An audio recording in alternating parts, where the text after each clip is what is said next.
किसी प्रमाण की आवश्यकता नहीं होती। सत्य तो सत्य है और इसकी असलियत को दिखाने के लिए किसी के साथ, किसी के सहारे या किसी के पक्षधर बनने का कोई ज़रूरत नहीं है। मैं उमेश, व्योम टीवी के पेज पर मैं आपका स्वागत करता हूं। हम लोग बात करेंगे उन छात्रों के लिए, उन छात्राओं के लिए और उन अभिभावकों के लिए, उन विद्यालय वालों के लिए, उन स्कूल वालों के लिए भी जो बच्चे स्कूल के नाम पर या जो छात्र छात्राएं कॉलेज के नाम पर घर से तो निकलते हैं लेकिन अपने गंतव्य तक नहीं पहुंचकर वो पहुंच जाते हैं पार्क में। वो पहुंच जाते हैं कहाँ? पार्क में। वो पहुंच जाते हैं कहाँ? एक ऐसे जगह जहां पर उनको चैन मिलता हो। पर्दे में ही मैं बहुत सारी चीज़ें आपको रख रहा हूं। कुछ लोगों को बुरा लगेगा, कुछ युवाओं को बुरा लगेगा। आपको क्या पड़ी है, मैं आपसे जानना चाहता हूं। जब आप घर पर निकलते हैं तो आप जाते कहाँ हैं? आज के आपाधापी के युग में अभिभावक भी इन सारी चीज़ों से अनभिज्ञ है कि उसका बच्चा विद्यालय जा रहा, कॉलेज जा रहा और कर क्या रहा है। अगर वो कर रहा है काम, अगर वो सीख रहा, अगर वो पढ़ रहा और अब गढ़ रहा है और अपना भविष्य बना रहा तो बहुत बड़ी बात है। लेकिन ना तो पढ़ रहा है, ना तो गढ़ रहा है और भविष्य के माथे पर एक कलंक लगा रहा है पार्क में बैठकर। तो मुझे लगता है सोचने का जरूरत है, युवा आखिर ऐसा क्यों दिग्भ्रमित है? क्या इंटरनेट का युग में युवा को समझा पाना आसान है? क्या इंटरनेट के युग में क्या किसी युवा को यह बताना की जरूरत है क्या अच्छा है और क्या बुरा है? सब सामने परोस कर रखा हुआ है, आपको खुद समझना पड़ेगा। पहले किताब खरीदते थे, पहले टीचर के पास जाते थे, पहले रिसर्च सेंटर जाते थे, पहले इंस्टीट्यूशन जाते थे। अब आपको कहीं जाने की जरूरत नहीं है, ऐसा आपको लगता है। आपके पास इंटरनेट है और भरपूर मात्रा में आपके पास वो सारी सुविधाएं हैं जिसको आप इंटरनेट के माध्यम से देख सकते हैं और सीख सकते हैं। अभी आपने हाल ही में सुना, पाकिस्तान से एक प्रेमिका आ गई अपने 3 बच्चों 4 बच्चों के साथ भारत में। बड़ा अच्छा मैसेज आया, सोशल मीडिया पर बड़ा बवाल मचा हुआ है, टीवी पर भी बवाल मचा हुआ है। कोई जासूस जिसके मन में जो आ रहा है सब कुछ कर रहा है। लेकिन मैं उसी सीमा हैदर से पूछना चाहता हूं, जो आपने मैसेज दिया सोशल मीडिया के माध्यम से, आपने विश्वास तोड़ा और इसी विश्वास की कड़ी के बाद आप पाकिस्तान से लेकर भारत ले आए। ऐसे भारत में अनगिनत 1-2 सोशल मीडिया पर आ गया और बवाल मचा है।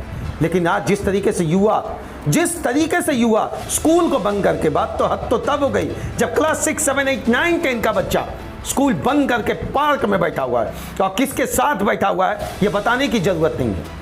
11, 12 आगे ग्रेजुएशन, इसकी तो बात ही हटा दी है। हालांकि प्रोफेशनलिज्म जब स्केल में इंसान आ जाता है, स्टूडेंट आ जाते हैं तो उनका सोच बदलता है। लेकिन ये जो टीनेजर्स के साथ बवाल मचा हुआ है, ये जो टीनेजर्स के साथ सोच बदला है, ये जो टीनेजर्स आज कर रहे हैं पार्कों में बैठकर, सोचिए।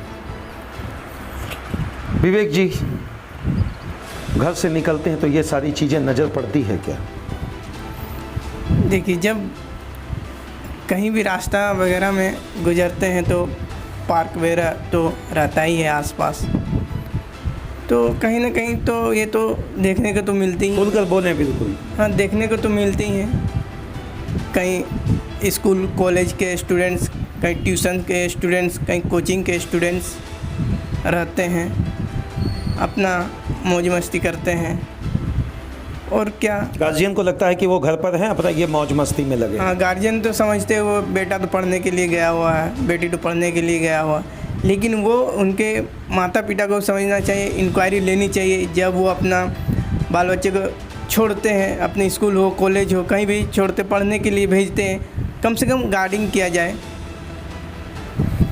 देखिए श्रीमान, ये तो बड़ा असंभव वाला मामला है कि एक युवा के पीछे एक गार्जियन लग जाए। 3 बच्चे हैं, 2 बच्चियां हैं या और ज़्यादा हैं या और कम है, हर गार्जियन माता पिता उनके पीछे लग जाए, सीसीटीवी लगा दे, कैमरा लगा दे, इंफ्रारेड लगा दे, क्या लगा दे, कैसे उन पर रोक लगाए। मुझे लगता है रोक लगाने की संभावना गार्जियन की तरफ से 1 से 2% है, यदा कदा 1 से 2%। लेकिन जो सबसे बड़ी बात है, अनभिज्ञता क्यों?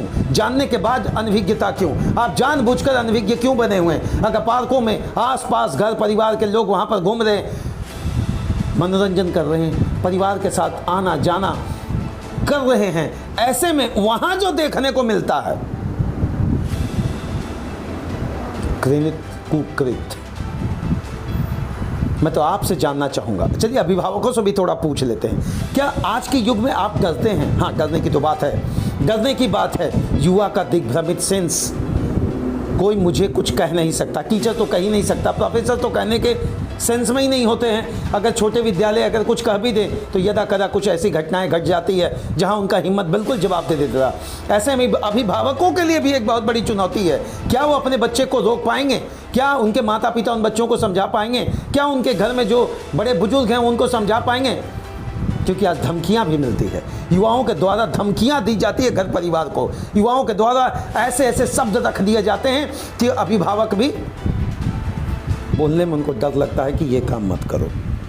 बात तो सही है, ऐसे ऐसे काम कर बैठते हैं कि वो अपने पेरेंट्स कहीं जाने का लायक ना हो, कहीं किसी से बातचीत, कहीं किसी से उठ बैठ करना ना, डर बना रहता है। ये डर बना रहता है क्यों? थोड़ा सा इस पर हम बताएंगे।